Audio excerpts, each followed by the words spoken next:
इस वीडियो में हम बात करेंगे वृषभ राशि की। वृषभ राशि जो सेकंड नंबर की राशि है, लास्ट वीडियो में हमने बात की थी एरीज़ की। एरीज़ साइन के बारे में हमने बात की थी, किस तरीके के होते हैं लोग, उनका क्या कैरेक्टरिस्टिक होता है, वो किस तरीके से उनका बिहेवियर होता है, या वो किस नेचर के लोग होते हैं। आज हम बात करेंगे वृषभ राशि की। वृषभ राशि के जो लोग होते हैं, तो अगेन जो हमारा मेथड है वही रहेगा कि एनालाइज करने के लिए सबसे पहले हम सिंबल देखेंगे। वृषभ यानी बैल या वृषभ यानी सांड।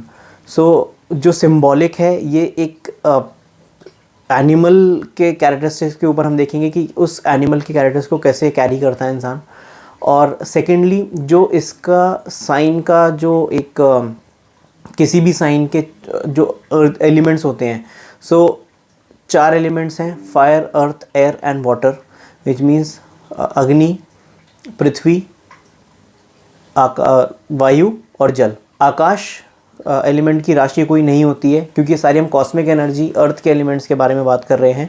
तो जो अर्थ पे पाया जाता है उन 4 की बात करें, आकाश की हम यहाँ पर इसलिए बात नहीं करते हैं। ओवरऑल 5 में से 4 जो एलिमेंट्स हैं उसकी राशियों का उसमें डिवीजन है। सेकंड नंबर फायर के बाद अर्थ की बारी आती है, तो वृषभ राशि अर्थ एलिमेंट है, और अर्थ एलिमेंट यानी पृथ्वी तत्व है उसके अंदर। वृषभ राशि का जो एलिमेंट है वो पृथ्वी तत्व है। और वृषभ राशि का जो ओनर है, जो लॉर्ड है, वो लॉर्ड है शुक्र ग्रह।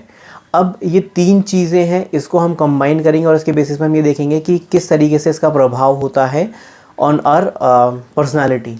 तो अगर आप वृषभ राशि के पर्सन हैं, तो आप सबसे पहले जो इसका एनिमल सिंबल है, यानी कि वृषभ एक बैल है वो, या जो हम कहेंगे मेल ऑफ काउ, क्योंकि बैल, ऑक्स एंड जो सांड होता है वो दोनों मेल ऑफ काउ में काउंट किए जाते हैं।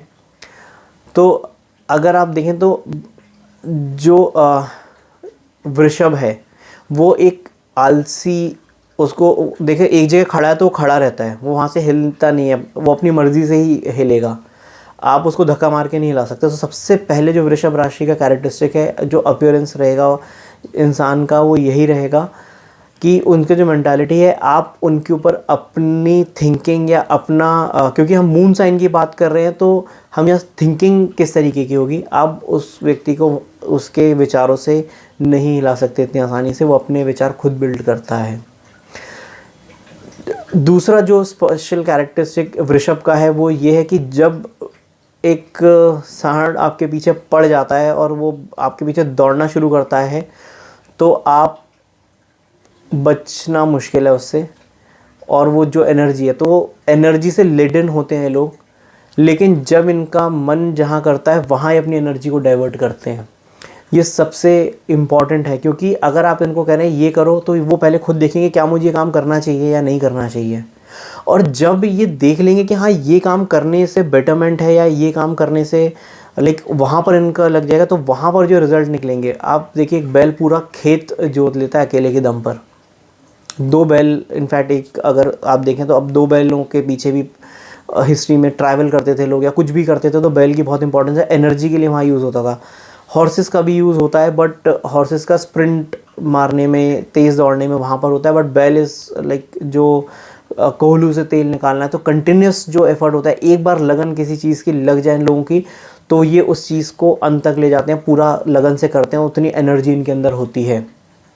ये मेन कैरेक्टरिस्टिक है जो उनके एनिमल सिंबल जो है उससे इनको मिलता है। दूसरा जो है अर्थ एलिमेंट, ये अपने विचारों से, आप पृथ्वी तत्व देखेंगे तो ये बहुत ज़्यादा आपकी बात को बहुत ज़्यादा काटते हुए नहीं मिलेंगे, ये आपको इग्नोर करेंगे, क्योंकि ये अपने अंदर बहुत सारे इन्फॉर्मेशन जो समाये हुए हैं, इनका अपना एक थॉट प्रोसेस है, उसको बिल्ड करके रखते हैं लोग। एंड उसके ऊपर ये अपना कुछ चीज़ है उसके स्टेबलाइजेशन की ओर ध्यान देते हैं, कि किसी भी स्थिति में है, कुछ चीज़ उनको लगता है कि मेरी लाइफ में ये चीज़ स्टेबल होनी चाहिए, नहीं है, मुझे ये अचीव करना है, ऐसे मुझे स्टेबिलिटी मिलेगी, तो ये उस चीज़ को स्टेबलाइजेशन की ओर काम करते हैं। सबसे जो स्टेबलाइजेशन की ओर इनका एफर्ट रहता है। एंड स्टेबलाइजेशन करने में ये एक चीज़ का स्पेशल ध्यान रखते हैं कि वो चीज़ लॉन्ग लास्टिंग हो, उसका इम्पैक्ट लॉन्ग लास्टिंग हो। तो ये बहुत जल्दी ये भी देख लेते हैं कि ये करने से मेरे फ्यूचर में स्टेबिलिटी आएगी या डिस्टेबिलिटी आएगी, उस डायरेक्शन में काम करते हैं। जो इस राशि का ओनर है उसकी बात करते हैं अब, शुक्र ग्रह। शुक्र ग्रह इज़ अ प्लैनेट जो अपने से जो शुक्राचार्य हैं। सो सबसे पॉजिटिव जो इस राशि की बात है वो ये है कि ये अपने गुरुजनों का सम्मान करना नहीं भूलते। जब इनको लगता है कि मुझसे नॉलेजेबल पर्सन है तो उसकी रिस्पेक्ट करते हैं। जो गुरु शुक्राचार्य हैं वो देवगुरु बृहस्पति की बहुत रिस्पेक्ट करते हैं। उन्होंने हमेशा उनको आदर के लिए भेजा। क्लासिक्स में और माइथोलॉजिकल स्टोरीज़ में कि उन्होंने अपने बेटे को देवगुरु बृहस्पति के पास शिक्षा के लिए भी भेजा था। तो वहाँ पर ये हमेशा उनके आगे एक सॉफ्ट कॉर्नर रखेंगे और उन लोगों की नॉलेज के लिए उनको गुरु जिनको मान लेते हैं उनके लिए उनका बहुत अच्छा एक बिहेवियरल पैटर्न होता है। तो आपको हमेशा रिस्पेक्ट देंगे अगर आपकी नॉलेज इनसे ज़्यादा या किसी एरिया में इनको लगता है कि आपके पास नॉलेज है तो रिस्पेक्ट करना नहीं भूलते। और अगर आप देखें तो कृष्ण जी जो थे उनका भी चंद्रमा जो था वो इसी वृषभ राशि का था और वो हमेशा गुरुजनों का उन्होंने सम्मान किया। उनके पास बहुत नॉलेज थी और जो उन्होंने लक्ष्य निर्धारित कर लिया वो उसको एंड तक लेकर गए। आप अगर कौरवों पांडवों के उसमें युद्ध की बात करें, किसी भी चीज़ की बात करें, तो उसको बिल्कुल एंड तक लेकर गए और वहाँ पर जो उन्होंने बिना हथियार उठाए लोगों को गाइड करके और अपना एक रोड मैप तैयार करके किया। तो जिस चीज़ के पीछे वृषभ राशि का पर्सन एक बार पड़ जाए तो उसको करके रहता है और अपने एंड तक लेकर जाता है। सो ये है शुक्र ग्रह के। और जो हैं वो कलात्मक चीज़ों में ये लोग बहुत स्ट्रांग होंगे। अगर आप इनसे कोई क्रिएटिव काम करवा लीजिए, आप इनसे पेंटिंग बनवा लीजिए, आप इनसे क्रिएटिव कुछ शो पीस बनवाइए, कुछ करवाइए, ये उसके अंदर वो इनोवेशन डालकर करेंगे कि आप इसको देखकर दंग रह जाएंगे। तो वो इनके पास पावर होती है।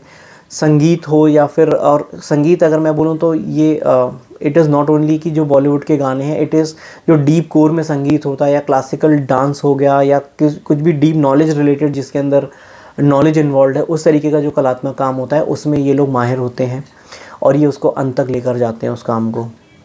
सो ये शुक्र ग्रह के। और जो है थोड़ा सा लग्जरी की तरफ भी इन लोगों का वो रहता है कि पैसा अच्छा आना चाहिए जिससे मुझे लग्जरी चीज़ें मिलें। गाड़ी हो तो लंबी गाड़ी चूज़ करेंगे। तो अगर जैसे 2-3 तरह के लोग होंगे, एक पर्सन चूज़ करेगा कि मुझे गाड़ी चाहिए अपनी ज़रूरत के लिए चाहिए, बट इनके लिए गाड़ी एक स्टेटस सिंबल होना चाहिए, लग्जूरियस गाड़ी चाहिए इनको। सो किसी भी चीज़ में लग्जरियस होना चाहिए। घर है तो स्पेशियस होना चाहिए और वेल डेकोरेटेड होना चाहिए। तो ये लग्जरी के ऊपर भी स्पेशल केयर रखते हैं कि मुझे क्या चीज़ अपने लाइफ में एज अ लग्जरी मेंटेन करनी है, तो उसके भौतिकवाद के पीछे भी ज़्यादा रहते हैं। और जिस किसी भी डायरेक्शन में इनकी एनर्जी चैनलाइज हो जाए, चाहे वो संगीत हो, चाहे वो कोई भी लर्निंग हो या कुछ हो, ये उसमें एक्सेल करके दिखाते हैं। वृषभ राशि जो चंद्रमा है यहाँ पर उच्च का रहता है। वृषभ राशि में उच्च राशि जो प्लैनेट की होती है वहाँ पर वो सबसे ज़्यादा कंफर्टेबल है, सबसे ज़्यादा एनर्जेटिक होता है, क्योंकि जो शुक्र है वो भी एक वो लेडीज़ का सिंबॉलिक है, स्त्री का सिंबॉलिक है। और चंद्रमा जो है वो यहाँ पर सबसे ज़्यादा कंफर्टेबल रहता है क्योंकि कलात्मक हो या मेंटालिटी वाइज हो तो वो उसको वो पूरा कंफर्ट जोन मिलता है। अर्दी साइन है चंद्रमा जो है, उसकी हिस्ट्री यही है जो माइथोलॉजी में है कि चंद्रमा अर्थ से निकला हुआ एक उपग्रह है, प्लैनेट। अगर आप ज्योग्राफी की टर्म में बात करें तो उपग्रह, वैसे ज्योतिष में से ग्रह हम मानते हैं। तो चंद्रमा का सबसे ज़्यादा कंफर्ट अर्दी साइन के अंदर ही आता है। तो जो सेकंड नंबर की राशि वृषभ, यहाँ पर अर्दी साइन है, शुक्र इसका लॉर्ड है। तो यहाँ पर चंद्रमा सबसे ज़्यादा कंफर्टेबल माना गया है, इसीलिए चंद्रमा की ये उच्च राशि है। और चंद्रमा के सबसे ज़्यादा जो एक हैप्पी थिंकिंग है वो चंद्रमा की इधर रहती है। कुंडली में बिना बाकी चीज़ों को देखे हम डायरेक्ट प्रेडिक्शन नहीं दे सकते हैं, बट अगर आप सारी चीज़ एनालाइज कर रहे हैं किसी के चार्ट में, उसमें आपको अगर वृषभ राशि दिखती है, मून वृषभ राशि में दिखता है, तो आप इस एनालिसिस को, इससे आपको हेल्प मिलेगी कि आप कैसे वृषभ राशि के पर्सन के ट्रेट्स के बारे में जानेंगे, उसकी पर्सनालिटी के बारे में जानेंगे। आपको ये वीडियो अच्छा लगा तो आप इसको लाइक करिए, मेरे चैनल को सब्सक्राइब करिए और बेल आइकन दबाना ना भूलें, जिससे जब भी मेरा कोई नया वीडियो आए तो आप उसे मिस ना करें। ये सीरीज़ पूरे 12 राशियों की जो हम कर रहे हैं इसमें ये सेकंड था। अगला हम जो सीरीज़ में करेंगे वो जेमिनी है। अगला वीडियो आने तक के लिए नमस्कार।